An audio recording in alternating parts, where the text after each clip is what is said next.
Hello, everyone. Lisa Sabaniak here from lifelikeyoumeanit.com, and I would like to continue with our video series about coping with anxiety and the tips that you can do to not just cope in that moment, but to actually build up your mindset, shifting into a positive mindset, changing your perspective so that you're actually experiencing anxiety less often. So what I would like to talk to you today is about staying present. And I've actually talked about this in a couple of other videos this week as well, because it's so important, and it kind of is in other contexts, surrounds other tips that we have discussed already. But staying present is basically alluding to the fact that we tend to, as humans, mentally time travel. Right? So we are projecting ourselves into the future, especially at a time like this when there's uncertain times and the stock market is plummeting and coronavirus is, causing us to be very afraid of our own health and the health of those that we love. And we don't know what's going to happen. And all of that is totally natural for us to have, fear and anxiety, 100%. But what we tend to do in times like this, or really, if you're really honest with yourself, any time that you are facing something that pushes you a bit out of your comfort zone or is pushing you into the realm of the unknown, is we tend to project ourselves into the future and think about all of the what ifs. What if this happens? This is how I'll respond. And then if this happens, this is how I respond. And if that goes like this, well, then I'll do this. Right? And we get this false sense of security because we think that we are creating a sense of being prepared for any case scenario. But really what we're doing is we're just building up our anxiety and our fear. We're raising it to a whole nother level by doing that, living in this kind of zone of all of this that could happen, forgetting that it hasn't happened, forgetting that it is actually the future that is not necessarily the predicted future, it's just the future that you're trying to prepare for. And as humans, we also tend to do things like time travel into the past, where we look at something, all the other times that we have felt something similar. Obviously, none of us in our lifetimes have gone through anything like this with the coronavirus before to this level. But our unconscious mind is still going to look into the past for other times where we felt like we had a lack of control, when we felt vulnerable, things like that, so that it can weigh up and figure out what our response needs to be so that it keeps us safe.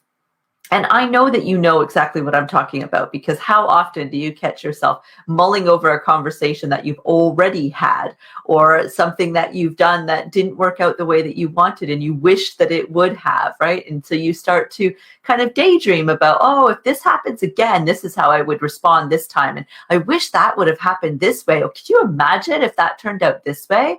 Then I'd be like doing this right now. And again, no amount of mulling over what's happened in the past is going to change it. All you're doing is creating more anxiety by thinking about what you wished would have happened and how you would tackle it if it happens in the future. So you keep going back and forward between what's happened in the past, done and dusted, and you're never going to be able to change, to what happens in the future, which is, last time I checked, I don't have a crystal ball. I don't know exactly what's going to happen in the future. Right? So you're preparing for something that may never, ever happen. And both scenarios have you doing nothing but increasing your fear. You're no more prepared, right? You have not created a sense of security. It's a false sense of security. And really, you've driven up your anxiety and you're living in a place of fear. And that is obviously, as long as you are there, it seems pretty obvious to me. I hope it's obvious to you that your anxiety is going to continue to rise. And so all the different strategies that you put in place to try to help your anxiety is always going to be on the defense. You're always going to be, anxiety pops up, I do something to try to calm it down. Anxiety pops up, I do something to try to calm it down.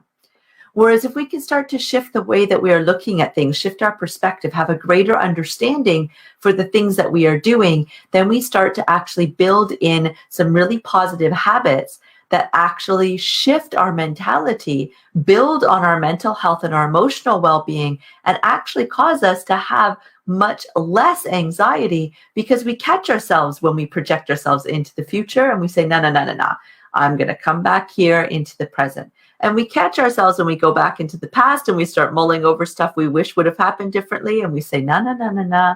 we're going to come back to the present because we're aware that that's what we're doing. We understand why we're doing it, but we also understand what the consequence of doing that is going to be. And the consequence is way higher than whatever we are getting out of doing it, right? So when you have that awareness and that understanding, it's very easy to actually catch yourself and bring yourself back to the present. But a few things that you can do to actually get yourself back into the present is just literally ask yourself, what am I feeling right now in this moment? What am I tackling right now? If you've just caught yourself problem solving for a whole bunch of problems that haven't happened yet, ask yourself, do I have a problem right now in this second? Or am I thinking about the problem I'm going to have when my child finishes doing their math work and I've got to figure out what to do next?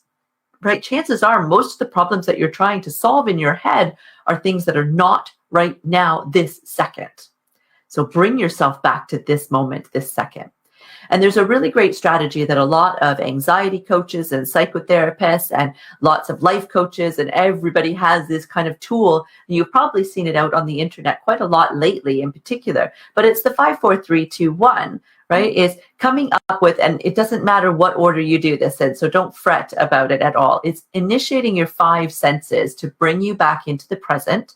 And if you have had your anxiety start to raise so that you're getting close to panic levels, it's also a great tool to use to actually bring you right down because it's bringing you right back into the present. So that is all 5 senses. So it would be 5 things that you see right now, 4 things that you can hear right now, 3 things that you can reach out and touch right now, 2 things that you can smell right now, and 1 thing that you can taste right now. Right. And it doesn't matter what order you do those in. That is not what is important. It's the taking the time to actually do each of them, right? Bringing you back down into this moment. It's a huge coping skill to use, not just when you are feeling anxiety, but like I said, something that you can implement into your day-to-day practice and just start being more aware of where your thoughts are going. And then when you catch them being outside this present moment, whether it's future or past, no matter how far or how distant you have traveled, to recognize it and pull yourself back before that anxiety starts to spiral you down that vicious cycle. I hope that helps. Please give me your tips, things that are working for you. If you've been watching all of my videos this week, then please let me know if you've been trying these out, if you've had to tweak any of them to better suit you and what you've been finding is working for you, as well as anything else. It's really important that we share all of this so that people really realize that they're not the only ones that are struggling, and there are lots of different things that you can do for yourself to help you at this time. And it's more important now than ever it has been before for us to come together and show solidarity and support at this time. So please do that by simply commenting, sharing what experiences you are having, and share this out because you never know who in your friendship circle could actually find this really valuable and could really help them today. Thank you so much. Have a great rest of your day. Stay healthy.